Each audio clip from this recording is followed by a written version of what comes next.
Hello everyone, I am Shurasri Pal and I am a Prime Minister's Research Fellow. And today we are discussing this question from GATE Examination 2020, paper Life Sciences, Biochemistry, question number 6.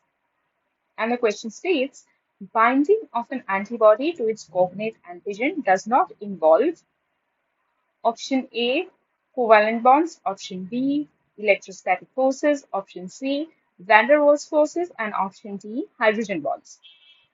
So this is an MCQ question, so there will be only one answer correct. Now, this question is about the binding of an antibody to its antigen. Now, we know that antigen-antibody binding, this is a very specific interaction that is mediated by various types of interactions. We will look into that, but for the very beginning, let's start with where does the antigen bind to the antibody. Now, if you look at the structure of the antibody, we know that antibody molecules, they are composed of two types of chains, heavy chain and light chain. So there are two heavy chains and there are two light chains. And these arms of the antibody, they are called the variable region. And this is the constant region of the antibody. Now, this variable region is variable because it varies according to the type of the antigen that it binds to.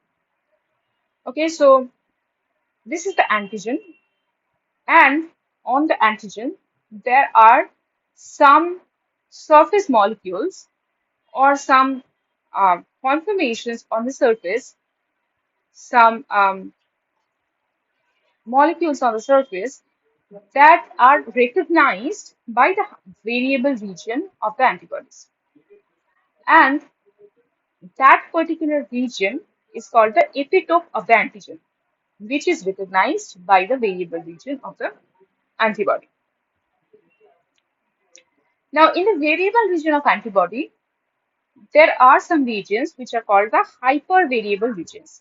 So these are denoted in this red color, hypervariable region 1, 2, and 3.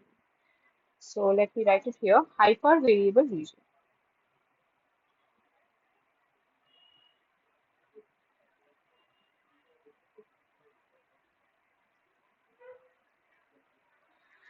These regions, so we can see here, this is actually a graph of variability, and we can see in these regions, hypervariable region 1, 2, and 3, the variability is very, very high. So the variation in in these areas are very high. And these hypervariable regions form these loops. So this is the structure of the immunoglobulin. And so we know that the immunoglobulins are these beta barrel kind of structures. And these loops are constituted by the hypervariable regions. And if this is actually the two-dimensional form, and if we look at it at three-dimensional orientation in the native structure of the immunoglobulin, we will find this kind of structure that the beta sheets form. And these loops, these are the hypervariable loops. These hypervariable loops are also called complementarity determining regions or CDR.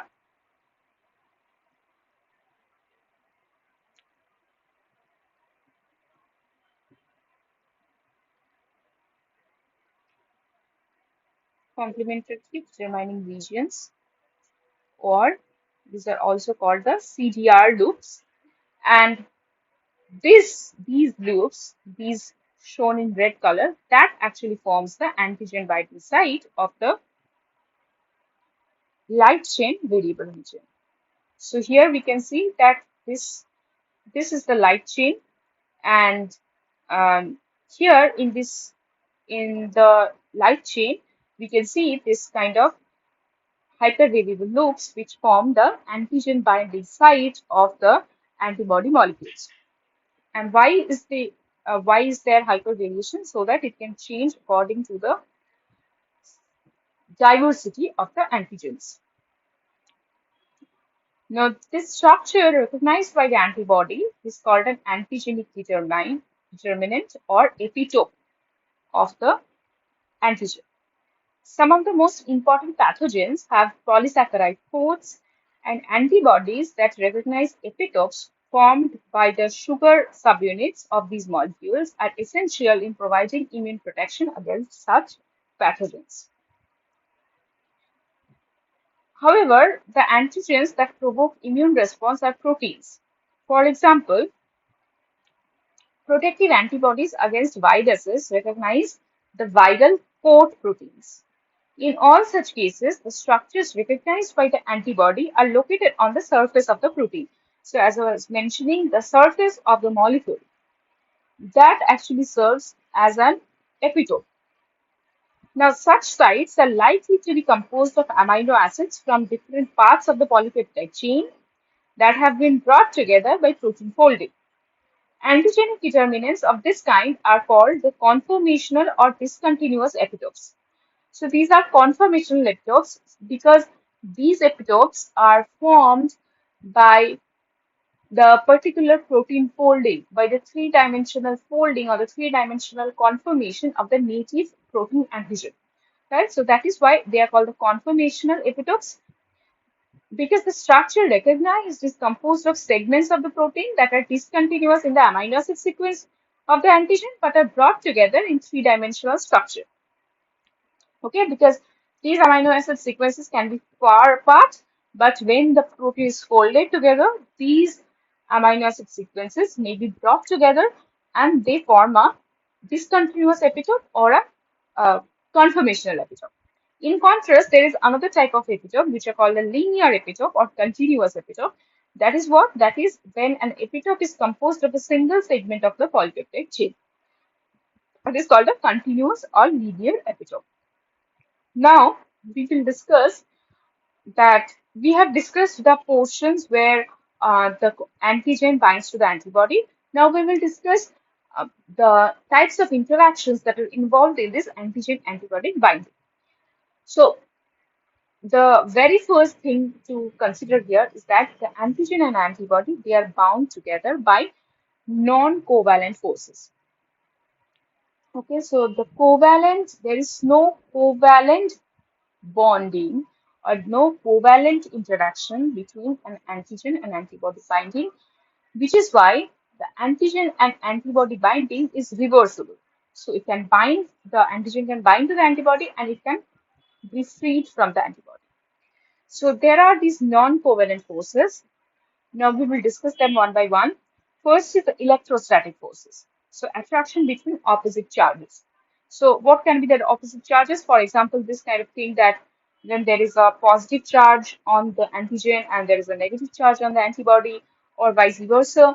So this positive charge can come from amino group, negative charge can come from the carboxyl acid group of the amino acids, right? So these kind of electrostatic forces, that is the attraction between opposite charges.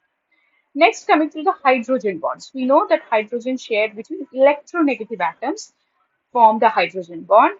So this is one such example where there is a hydrogen bond formation between oxygen and nitrogen.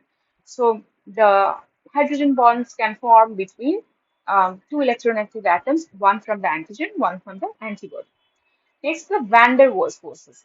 So fluctuations in electron clouds around molecules that polarize the neighboring atoms oppositely, that also contribute to the van der Waals forces. Hydrophobic forces, so we know that some amino acids are hydrophobic. So hydrophobic groups interact unfavorably with water. So they do not like water, they do not like to stay near water, and they tend to pack together to exclude the water molecules. This attraction also involves van der Waals forces. So hydrophobic um, amino acids, they will try to form a hydrophobic core and they will come together. That is how an interaction is can be established.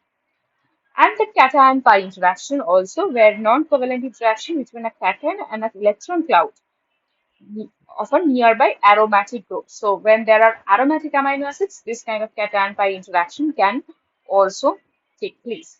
So these are the non-covalent forces, the non-covalent interactions that can exist between an antigen and an antibody.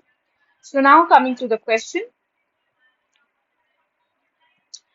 the question was stating binding of an binding of an antibody to its cognate antigen does not involve. So we have to stress here in this word does not involve. So, first is covalent bonds, electrostatic forces. So, we have learned that electrostatic forces is important for antigen-antibody binding. Van der Waals forces are also important, and hydrogen bonds are also important. So, the only option that does not involve antigen-antibody interaction, that is the covalent bonds. As I already mentioned, that the covalent interaction does not take place between antigen and antibody binding.